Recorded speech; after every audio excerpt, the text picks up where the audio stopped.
Enhla nasezansi ngiyabingelela. Cha ngizoba mfishane ngani zakwethu, ngifisa ukuba la ngiphendule inkulumo kulezi insukwane ezidlule eyenziwe uGadla uMfokaNxumalo. uGadla ke kimi umne wethu aphinde abe usibari wami. Insizwa nje sihoshelana kahle kakhulu nayo.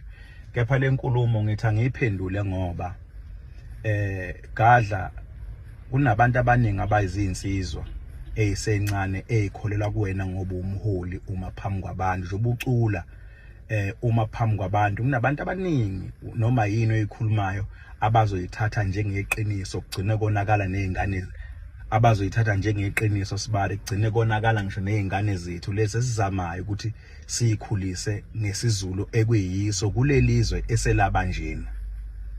Sibari udala inhlekelele ezweni.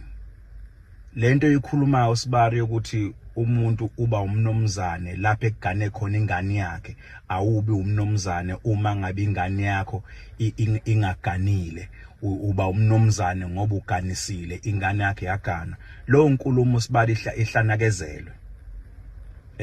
Ayisilona iqiniso sibari. Ngoba kushuthi ngenye indlela wena sibari uthi indoda egane ezali ingane zayo azangagana kusho lo ndoda yaze ize yafa ingaye nomnomzane. Uqonda ukusho lokho, uqonda ukuthi sibari amadoda angazangazazale abe nenhlahla ukuthi abe nabantwana kusho ukuthi lawo madoda baze bafa bengasiba abanomzane. Ukwakha umuzi sibari kakusikhona ukwakha indonga bese ziyama bese kuthiwa usuwakha umuzi kayihlo. Ngamzukwana uthatha isinqumo sokuba ngiyagana, ugane usinele uphenduke kuba umnomzane ngaso leso sikhathi leso.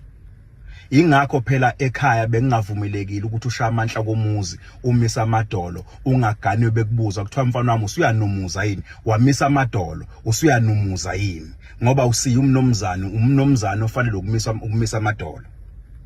Ingakho phela sibari ubethi mangabe abanomzane behlezi phansi kwesihlahla behla okusenzeka namanje ethi umfana mangabe seganiwe ahambe likeke njengenkukhu beyichithihlo engafuni ukusondela koyise behla bese bemqhweba kuthiwa sibani banengane usumnomzane woza lekusithebe phuma einganeni ngoba umuntu ongaganiwe kuthiwa ingane.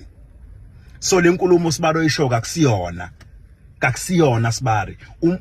Umfana nake wathatha isinqumo sokugana, wagana, waphelelisa, waqhoyisa, wenza yonke into. Lo mfana usewumnomzane. Ma uthi wena sibari uba umnomzane la ekugane khona ingane yakho, ngeke ube umnomzane emacinikeni sibari. Mina ngeke ngihambe ngiyoba umnomzane kaMasango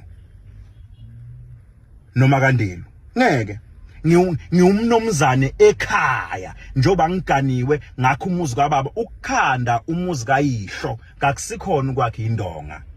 Ukuthatha isinqumo sokuthi umuzi ungapheli uganwe. Uma ke wagana usumnomzane uyihlo usezela indoda awubusaba umfana.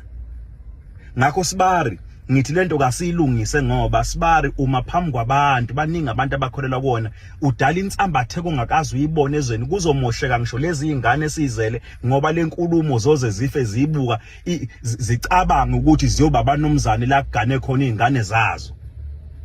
Sibari akusikho. Ngikuphendula kahle sibari ngoba phela ngithi sizalwa yiba abanomzane. Singabanomzane nje sibari namhlanje sizalwa yiba abanomzane satshelwa futhi ukuthi yini umnomzane singabanomzane ngokungahlonizi. Ngakho lenkulumo engikhulumayo kakusona isiZulu futhi sasemthandeni kaMaphumulo. Isizulu lesi sakaZulu kona wonke umuntu omZulu osiqondayo. Kodwa lokho kuchaza sibari kakusikhona. Uhamba eceleni kwendlela indlela ikhona sibari. Asikulungise noma sesibonana sizoyixoxa lento sibari kodwa hayi sibari ugejile sibari wami.